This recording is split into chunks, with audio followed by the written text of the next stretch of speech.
Hi, Frank Scorpion here. I'm going to make a video here. I just was thinking about something. I remember years ago when I was really deeply struggling with a lot of anxiety and a lot of bad feelings. I had a lot of physical symptoms as well. I remember I had this wonderful teacher in my acting class, and he kept telling us over and over again. He says, "You are not your thinking. You are not who you think you are." And I didn't really know what he was talking about at the time. But I came to the realization how true that really was, that the thoughts that are running through our mind, the thousands and thousands of thoughts that we have running through our mind, that isn't who we are. The mistake we make, all of us, is that we believe that that's who we are. And we have a lot of thoughts about ourselves and about the world and whatever, you know, and a lot of them, some positive and some are negative, and all of these things have a really powerful effect on us. And that isn't really who we are. So I'm going to ask you to do an exercise that can be really powerful. It can really help you to kind of prove this point that you are not your thought. And I know that to be true, and we all know that to be true on a certain level, because there are beliefs that we had when we were kids that we don't longer believe, and yet we existed throughout all of it.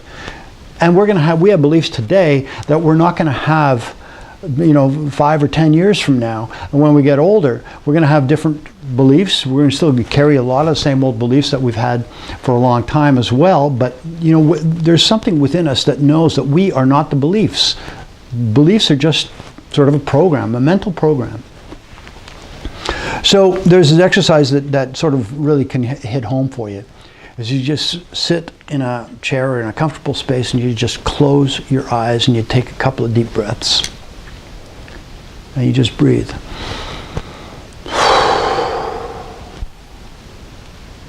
And you just do that a couple of times with your eyes closed.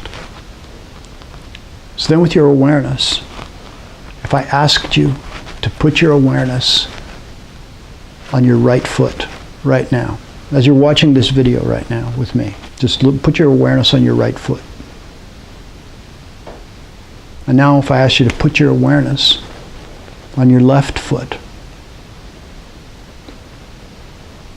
and now put your awareness on your right shoulder. Now put your awareness on your nose. So you can notice that something inside of your body is moving around. Your awareness, your consciousness, your awareness of your right foot, left foot, shoulder, your nose. Something is moving around. So that thing that's moving around, as you become aware of your right foot. Well, let's take this instance right here with your hand. I may have done this on a previous video, I'm not sure, but I'm going to do it again. You got your hand. You look at your hand. And just look at your hand. Put your awareness on your hand. Now, as you look at your hand, are you your hand, or are you the one looking at your hand? Are you the awareness of your hand? So you really are not your hand. You are the one looking at your hand. And you are the one that moves the awareness around. You're the one.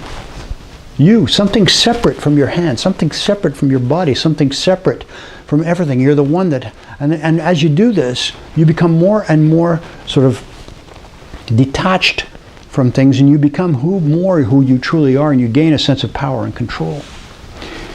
So then you take the exercise and you take it to a step further. And you write down a lot of the negative thoughts that you have about yourself that says, well, I'm an anxious person, and I'll never get out of it, and I'm a loser, and I can't create the life I want, and I'll never get out of this, and this is just, and so on, and just keep going. It just go as long as you want. Stop.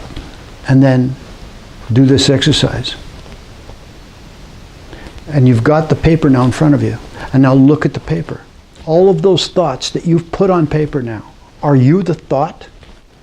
Or are you the one now looking at the thoughts? Your thoughts that were in your head, now you put those same thoughts onto the paper. It's basically the same thing. The same thoughts that you had in your head are now on the paper, but it gives you a bit more of a perspective. Now, are you your thoughts? Are you those thoughts? You're not. You're the one now aware of those thoughts, the same way you are aware of your foot or your shoulder or whatever.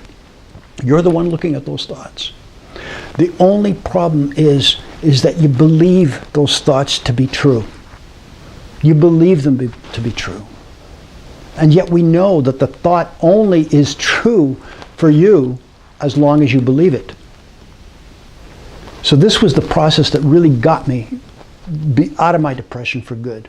Was this thing of looking at my thoughts, whatever it was I was believing, and saying, is that true? It was a process called The Work by Byron Katie, and I studied with her on several occasions, and it was, is that thought true? Whatever the thought is. It doesn't matter whatever the thought is. I don't care if there are good thoughts, bad thoughts, stressful thoughts. A thought is only a thought, and you are not any one of them. You are not the thought. You're the one observing the thought. Now, we've got thoughts that work for us. Good thoughts, loving thoughts, caring thoughts, thoughts that make us feel energized, and beliefs about ourselves that make us feel good. Well, those ones are good, even though they might ultimately be an illusion. They might not ultimately be who we are, but they're working for you. They're making you feel good. But the other thoughts, the negative thoughts, those aren't you. They're not working for you. They aren't, but they aren't who you are. So just look at any thought that you have about yourself, or any thought that causes you stress and anxiety, and look at it and then ask yourself the question, is this thought serving me? And obviously you know it's not. So it's not serving you. So you have a choice to make. Do I want to keep focusing on that thought? Because the more I focus on that thought, the more I even fight with that thought, the longer it's going to stay there. What that thought needs is awareness separated from it. And you have to give that thought some loving energy. Because the more we fight with it, that fighting with it, that the more we resist it, it will persist. So I hope this helps. I'm gonna go more extensively into this, and I'm gonna try and get some of the people that I've worked with and do it with them to show you with some other exercises. There's sort of another exercise where you can sort of integrate the new thought process into your body, where you kind of feel the energy of feeling a positive thought rather than a negative one. So I hope this helps, and if you can, I'm sure you know people who are going through anxiety or are going through a rough time. Share these videos with them. Share them with them and see what they say. If you like the video, great, share it. If you don't like it, well, fine, don't share it. All right, so I'll talk to you soon. Bye.